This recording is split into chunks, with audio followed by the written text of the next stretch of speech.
Nous, pendant ce temps-là, on va tourner dans Daniel chapitre 9, verset 27. Ce matin, on va regarder quelque chose parce qu'on est en train de faire le suivi, encore une fois, des événements qui se passent au milieu de la grande tribulation.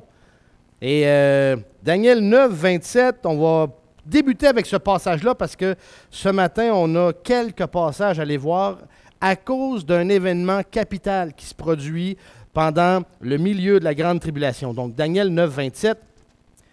Alors, pour récapituler un petit peu, bien entendu, vous avez votre page, toujours, notre tableau de départ, de travail. Marc-Étienne, tout tourne? Parfait, super. Alors, donc ici, on tourne dans Daniel 9, 27 et on a ici le tableau des événements du milieu de la grande tribulation. On est rendu, si vous prenez votre tableau, je vais le prendre ici, là. Nous, là, on est rendu ici, là. Mise en place de l'abomination de la désolation. C'est tout un titre, hein? Probablement que la majorité d'entre vous, si ça fait quelques années que vous êtes au Seigneur, vous avez entendu parler de ce thème-là, l'abomination de la désolation. Si vous avez lu Matthieu 24, vous avez entendu parler de l'abomination de la désolation. Vous avez entendu les mots. Mais qu'est-ce que c'est réellement cette abomination de la désolation? C'est quoi qui va se produire? C'est quoi que ça comporte? Et c'est ça qu'on va regarder ce matin parce que c'est réellement le thème qu'on va toucher concernant les événements qui suivent, bien entendu, à travers les événements du milieu de la grande tribulation. Alors, vitement, oui, de la désolation. Tiens. Ah, c'est pas grave, gars. Donc, rapidement, quand on récapitule, vous savez que quand l'Antichrist a voulu prendre le contrôle mondial, il est venu établir son camp militaire où? À Jérusalem. OK? Et il a fait la guerre partout. Au niveau politique, il a réussi à avoir la suprématie. Maintenant, au niveau religieux, pour arriver à avoir la suprématie, au niveau religieux, il a été obligé de se défaire de tous les organes religieux qu'il y avait dans le monde à ce moment-là, ou ce qu'il y aura dans le monde à ce moment-là. Premier des organes, c'était la grande prostituée, hein, la Babylone ecclésiastique, la religion mondiale qui va être établie à ce moment-là, dans cette période de temps-là. Alors, qu'est-ce qui est arrivé? C'est que l'Antichrist a détruit cette religion mondiale-là, avec tout ce qu'il y avait de dirigeants et sa hiérarchie, bien entendu. Probablement, mettons un exemple, si on fait un parallèle, là, si cette religion mondiale-là avait un pape, il s'est débarrassé du pape, puis s'est débarrassé des cardinaux, puis toute la hiérarchie, ainsi de suite, puis c'est fini. On balaye ça. Après ça, qu'est-ce qu'il a fait? L'Antichrist a éliminé les 2 témoins qui prêchait à Jérusalem depuis 3 ans et demi qui prêchait, et l'Antichrist a été le seul, justement, à pouvoir les tuer.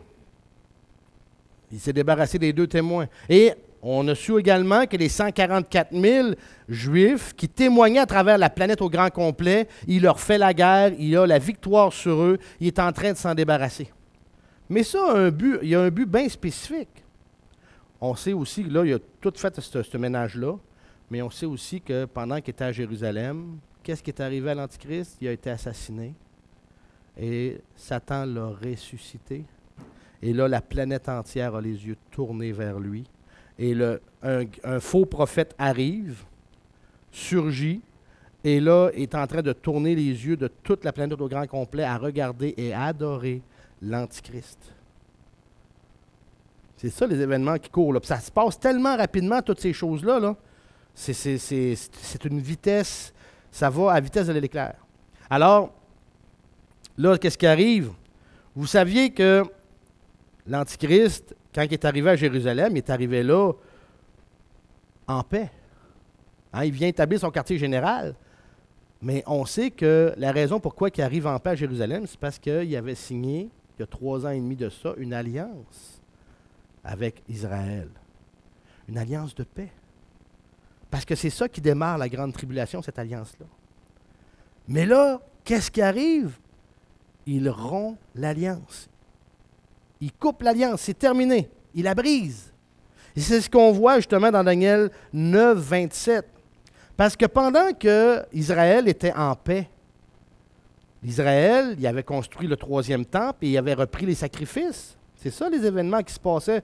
Ça, c'est pendant toutes les 3 premières années et demie, là, les Juifs avaient recommencé les sacrifices au temple et ainsi de suite.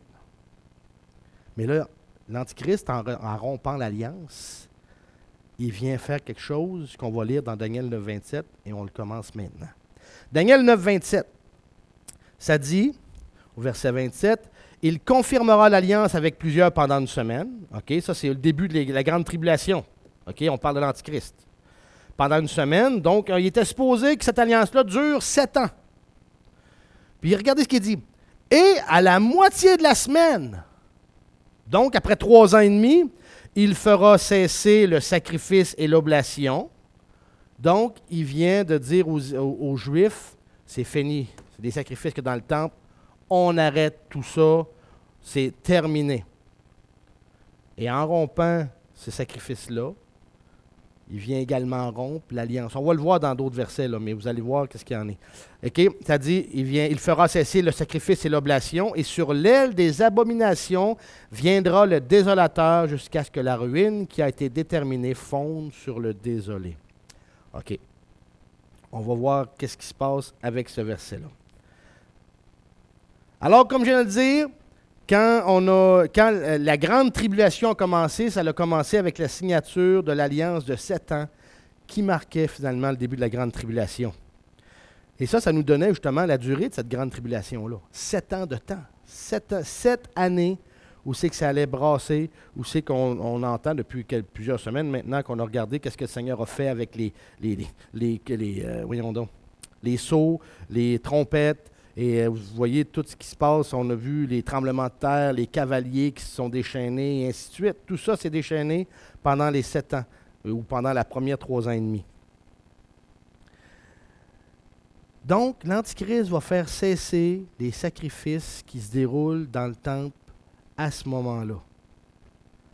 Après l'arrêt forcé des sacrifices, ça dit que le dévastateur, ou plutôt, ça dit, il fera, et sur l'aile des abominations viendra le désolateur, OK, jusqu'à ce que la ruine qui a été déterminée fonde sur le désolé. Qu'est-ce que ça veut dire? C'est assez imagé, puis des fois on dit, qu'est-ce qu'il veut dire là? Regardons ce qu'il y en est. Ça dit que le désolateur, même, va aller à l'extrême des abominations, va aller au pire des pires. Sur l'aile des abominations. Qu'est-ce que ça veut dire l'expression l'aile des abominations? Juste vous donner une petite image. Quand on parle d'une aile, c'est quelque chose qui s'étend à côté d'un objet ou d'un animal. Hein? OK? Ça veut tout simplement mettre l'emphase, quand il parle de l'aile des abominations, met l'emphase sur l'idée que cette influence-là qui va se démarrer, qu'on regarde ce matin, qui va se démarrer dans le temple, va s'étendre à toute la planète au grand complet. OK? C'est ça l'expression, c'est ça que ça veut dire. L'aile des abominations. C'est une influence qui s'étend. Donc, ce qui commence dans le temple va se propager ailleurs. La cessation des sacrifices qu'on vient de voir dans Daniel 9, 27, OK, va suivre tout de suite, ou plutôt, c'est ça qui marque la rupture de l'alliance entre Israël et l'Antichrist. Et après cet acte-là, de la rupture, là, c'est ce qu'on rentre un matin, va se produire quelque chose qu'on appelle l'abomination de la désolation.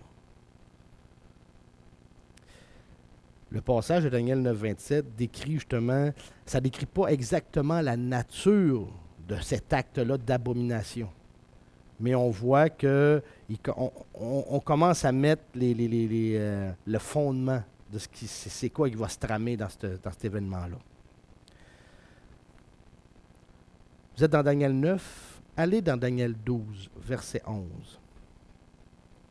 Daniel 12, verset 11. Ça dit ceci. Là, on vient de voir qu'il va se passer quelque chose de grave. OK? Les sacrifices ont cessé, l'alliance est rompue. Le verset 11 de Daniel 12, on apprend encore un petit peu plus sur ce qui se passe. Ça dit, et depuis le temps où cessera le sacrifice, hein, on vient de le voir, là, OK, la cessation du sacrifice, et où l'on mettra l'abomination de la désolation, il y aura 1290 jours. Là, on vient d'apprendre la durée que ça va, le temps que ça va prendre, le temps que ça va durer, tout ça. OK, cette abomination de la désolation-là dans le temple. Vous me suivez jusqu'à date? Parfait. 1290 jours. Vous rappelez-vous combien font 3 ans et demi en jour? On l'avait vu il y a plusieurs semaines de ça. 3 ans et demi, c'est en mois, c'est 42 mois. OK? Mais si on compte 3 ans et demi puis on le transfère en jours, c'est 1260 jours. D'accord? Puis là, on vient d'apprendre que l'abomination va durer 1290 jours. Donc, il y a un 30 jours de plus dans laquelle l'abomination de la désolation va durer dans le temple. On va le voir plus tard concernant le 30 jours, pourquoi c'est 30 jours de plus. Mais là, je voulais juste justement mettre au clair là-dessus que l'abomination de la désolation va s'étendre à un peu plus longtemps que le restant de la grande tribulation, le temps qui reste à la grande tribulation. Il va s'étendre à 1 mois de plus. Continuons. Donc, comme on voit, Daniel 9, 27, qu'on a lu tout à l'heure, c'est le point de départ où c'est qu'on entend parler de l'arrêt des sacrifices. Mais ce qu'on vient de lire dans Daniel 12, 11, on vient d'apprendre à ce moment-là que ça va durer 1290 jours, soit 30 jours de plus que le restant de la grande tribulation qui reste. Donc, ça va être plus que 3 ans et demi. Ça va être 3 ans et 7 mois. Ça va durer. En réalité, le 1290 jours, la Bible n'explique pas pourquoi ça va durer une période supplémentaire de 30 jours. Donc, je n'ai pas plus de réponses là-dessus, puis on n'a pas de réponse dans la parole pourquoi ça dure 30 jours de plus. Sauf que ce passage-là ne révèle pas ce que va être l'abomination de la désolation. Comme également Daniel 9, 27 ne nous le révèle pas non plus. On sait une chose.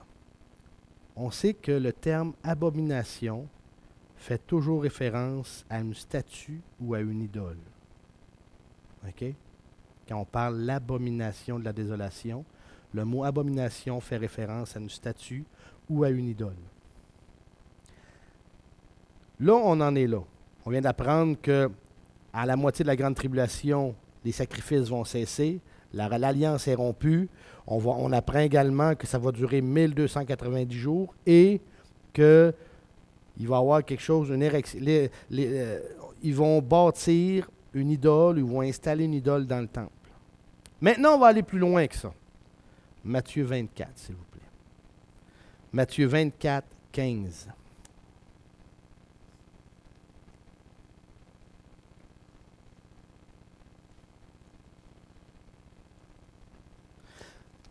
Matthieu 24, 15, page 37, dans le Nouveau Testament, versets 15 et verset 16.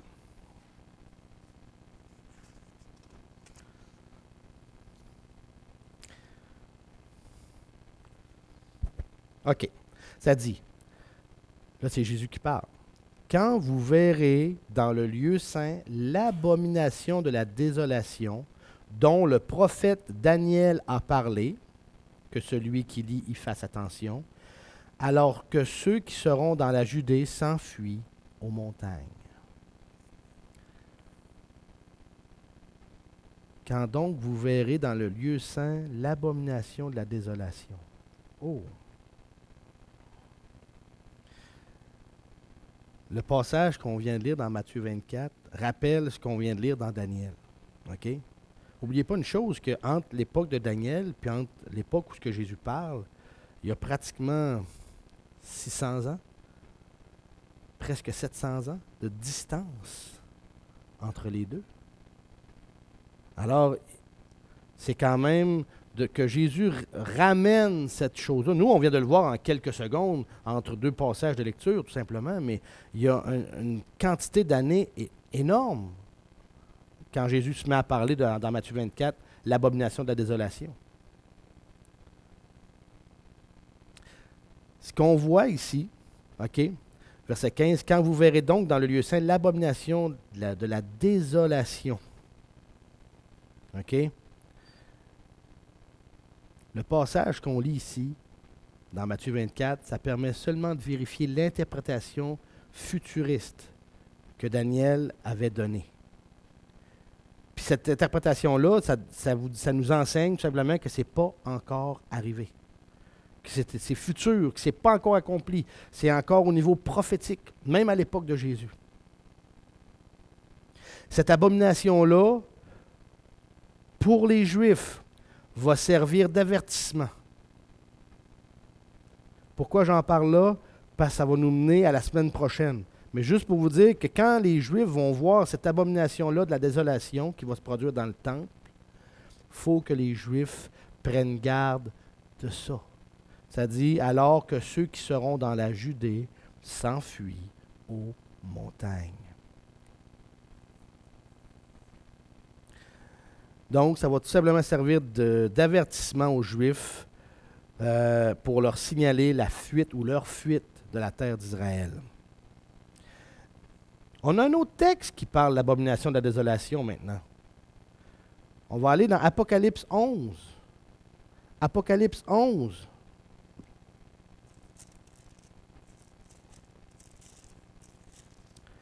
Apocalypse 11, les versets 1.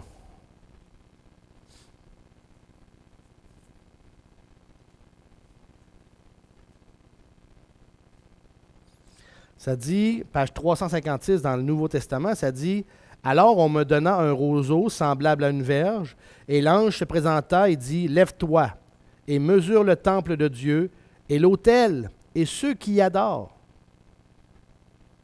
Mais laisse le parvis extérieur du temple et ne le mesure point, car il a été donné aux gentils, et ils fouleront aux pieds la sainteté pendant 42 mois. » Oh! Oh! Dans le passage qu'on lit actuellement, il est question de la prise du temple. La prise du temple puis de la prise de la ville de Jérusalem. Et ça, c'est mis en rapport avec le temps des gentils. On est encore dans le temps des gentils aujourd'hui. Parce qu'Israël ne peut pas faire ce qu'elle veut dans son propre pays aujourd'hui encore. Et ça va durer 42 mois. 42 mois, c'était 3 ans et demi. Ça va durer 3 ans et demi. 3 ans et demi. C'est précisément justement ce contrôle de Jérusalem et du temple par les gentils qui va contribuer à la fin des sacrifices.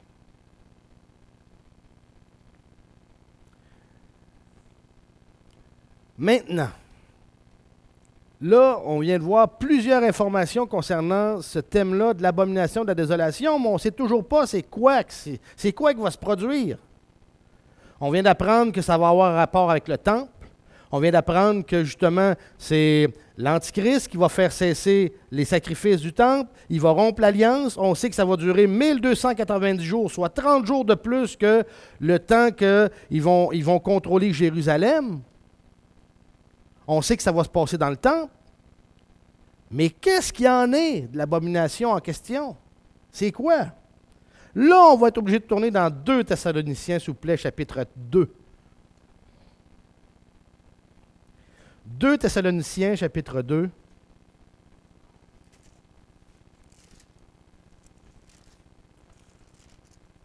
Versets 3 et 4.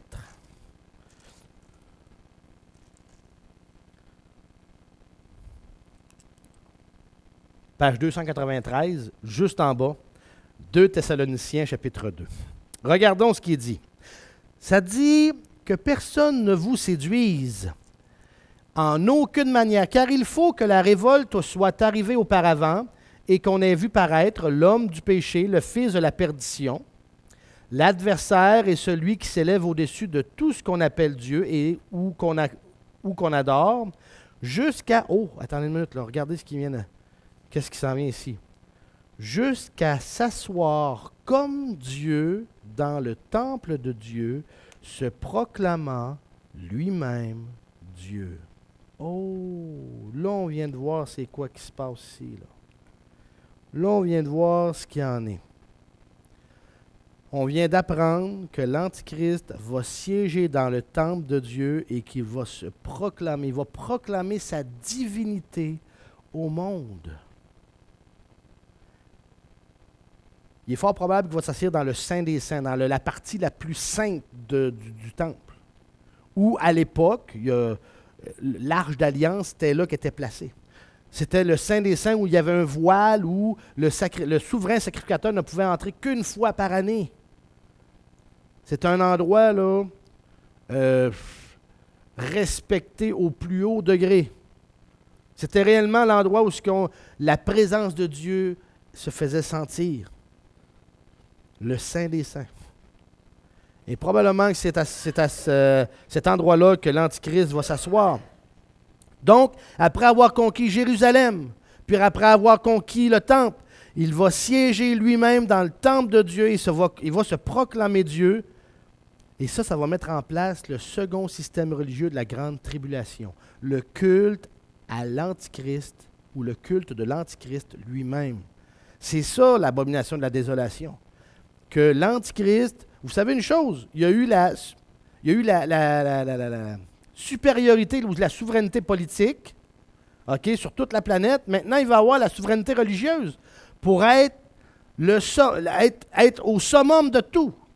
Donc, pour être au summum de tout, il doit être déclaré comme un être divin pour que les gens puissent justement l'adorer. Et pour ça, il va prendre l'image que toute la planète reconnaît comme un lieu saint, le temple de Jérusalem. Il n'ira pas à la mosquée en Arabie, il n'ira pas dans un autre temple bouddhiste dans le fin.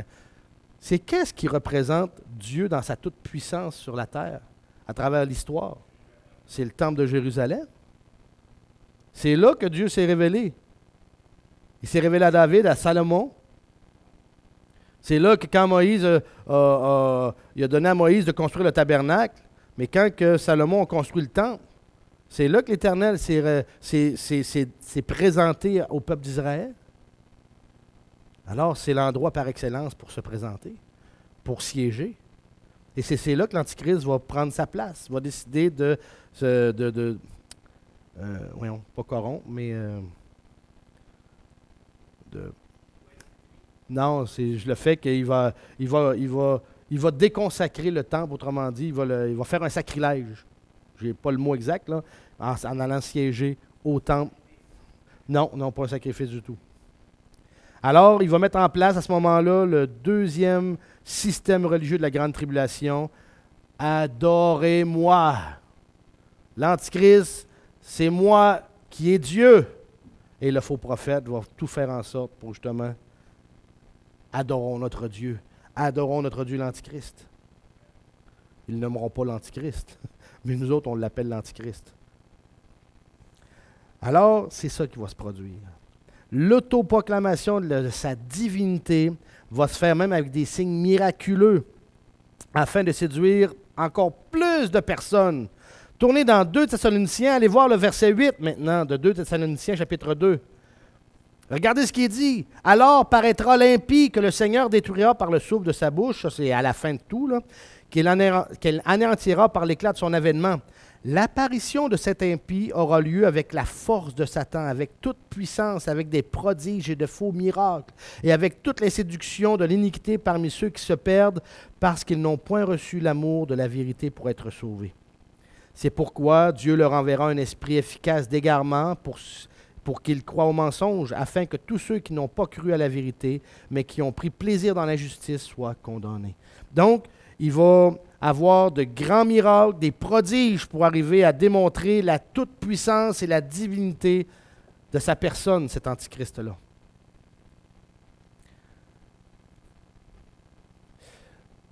Maintenant,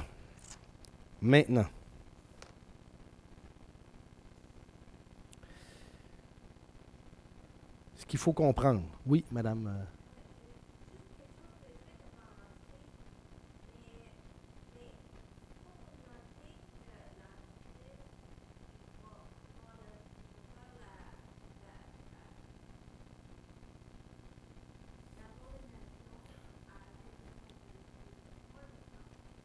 Pas notre temps. Non. Non, c'est ça, justement. Il y a une raison bien précise. Puis on va en arriver justement là, vers la fin. Là. Il y a une raison précise. Je suis aussi bien d'y aller tout de suite avec ça. Quand il va y avoir une religion écuménique, une religion mondiale, OK? Tous les temples de toutes les religions vont être consacrés à cette religion mondiale-là. OK? Autant le Vatican que le temple au niveau de la mosquée, en tout cas, Al-Aqsa, je pense, en Arabie, qui est la grande mosquée où ce que Mahomet est enterré. Après ça, les temples bouddhistes de l'Asie et ainsi de suite. Tous les temples du monde vont être rassemblés et consacrés à cette religion mondiale-là. Mais quand l'Antichrist va détruire la grande religion mondiale, tous ces temples-là vont devenir inopérants, comme on dit. Parce qu'eux autres même vont se tourner vers l'Antichrist. Ce ne sera pas long, M. Cazavan. Sauf un endroit qui ne se tourneront pas vers l'Antichrist, le temple de Jérusalem. Parce que les Juifs, ils vont vouloir poursuivre l'adoration et le culte et les sacrifices au Dieu des Juifs, et non pas à l'Antichrist. Donc, ça va être le seul temple qui ne sera pas consacré à l'Antichrist. Et c'est la raison pourquoi l'Antichrist vient à Jérusalem et aussi vient s'asseoir dans le temple des Juifs, le temple d'Israël, de Jérusalem. C'est la raison principale pourquoi aussi. Vous me suivez? Oui, M. Cazavan.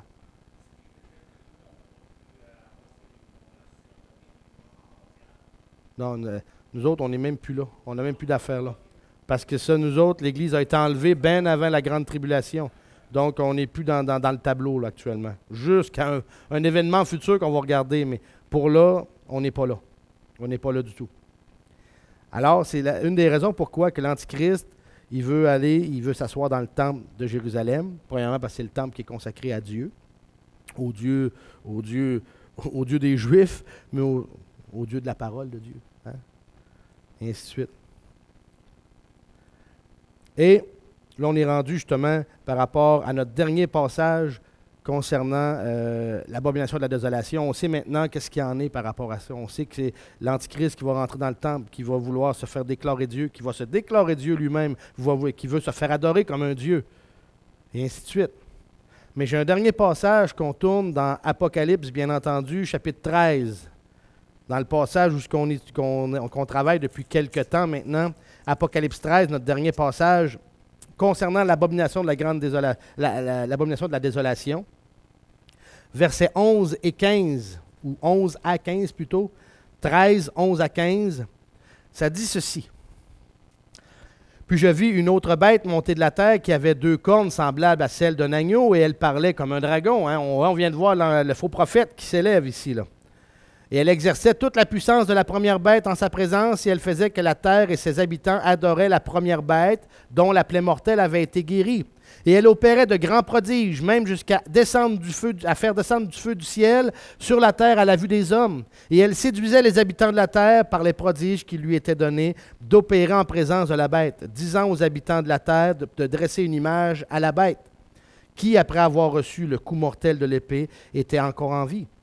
Et il lui fut donné d'animer l'image de la bête, afin que l'image de la bête parlât, et elle fit mettre à mort tous ceux qui n'adoraient pas l'image de la bête. OK? La première étape concernant l'abomination de la désolation, c'était que l'Antichrist lui-même va s'asseoir dans le temple et se faire déclarer Dieu. OK? Ça, c'était la première étape. Mais il y a une deuxième étape à cette abomination-là, c'est que après avoir effectué de nombreux signes, de nombreux prodiges à travers le faux prophète, OK? Ben, la tromperie de l'Antichrist va atteindre son paroxysme lorsqu'il va faire... Parce que là, n'oubliez pas une chose, que l'Antichrist, il va venir se déclarer Dieu dans le temple, mais il ne demeurera pas tout le temps dans le temple. Lui, il va se déplacer, il va déplacer son siège gouvernemental et tout à Babylone. La ville de Babylone reconstruite, OK? Mais il ne laissera pas le siège vide dans le temple de Jérusalem, là. Ils vont faire ériger une statue. OK? Ils vont faire ériger une statue. Et ça va atteindre son paroxysme quand la statue va se mettre à bouger et qu'il demandera aux hommes de lui rendre un culte. C'est ce qu'on vient de voir dans Apocalypse 13. Et la statue érigée dans le Saint des Saints représente également l'abomination de la désolation. Jérusalem va devenir le centre religieux de l'Antichrist, le temple sera son centre de culte, et l'idole en mouvement, on pourrait dire en vie, OK, y résidera. L'Antichrist va régner pendant 1260 jours, pendant les 3 ans et demi qui restent, il va régner là. Mais la statue qui va le représenter va demeurer un 30 jours de plus. 1290 jours, comme on a parlé tout à l'heure. Puis il va disparaître elle-même à son tour. Alors, c'est ça l'abomination de la désolation dans le temple. Parce qu'oubliez pas une chose, que le temple n'est pas un lieu politique, n'est pas un lieu de divertissement. C'est le lieu où ce qu'on adore le Dieu du ciel, où ce qu'on adore le Dieu des cieux, qu'on adore l'Éternel. Et l'abomination de la désolation, c'est de faire en sorte que cet endroit-là va être corrompu par la présence de l'Antichrist, en se déclarant lui-même Dieu, et après à ça, en érigeant une statue à son image, une statue qui va se mouvoir. Alors là, c'était l'abomination de la désolation qui va se produire à ce moment-là. Et là, on va déborder la semaine prochaine sur un autre événement qui va se produire pour qu'il arrive au plein contrôle au niveau, ou qui tente d'arriver au plein contrôle au niveau religieux. Ça va être la persécution des Juifs. Parce qu'oubliez pas une chose, comme je vous ai dit, il va avoir la primauté au niveau religieux. Il a détruit la religion mondiale, il a détruit les 2 témoins, il détruit les 144 000, il est en train de les tuer. Mais là, il y a un autre groupe qui restait, qui adore quelqu'un d'autre que lui-même, que l'Antichrist. Les Juifs. Les Juifs qui sacrifiaient dans le temple. Ça vient de se produire, là, le sacrifice, de faire cesser le sacrifice. Mais les Juifs, ils sont en train de crier. « Hey, qu'est-ce que tu fais là? » Puis là, ce qui va arriver, c'est que l'Antichrist va dire « Hey, on se débarrasse d'eux autres. » La persécution des Juifs, et c'est ce qu'on va regarder la semaine prochaine. Ça va? Oui? Prions. Père éternel, on est devant toi, Seigneur grand Dieu, ce matin.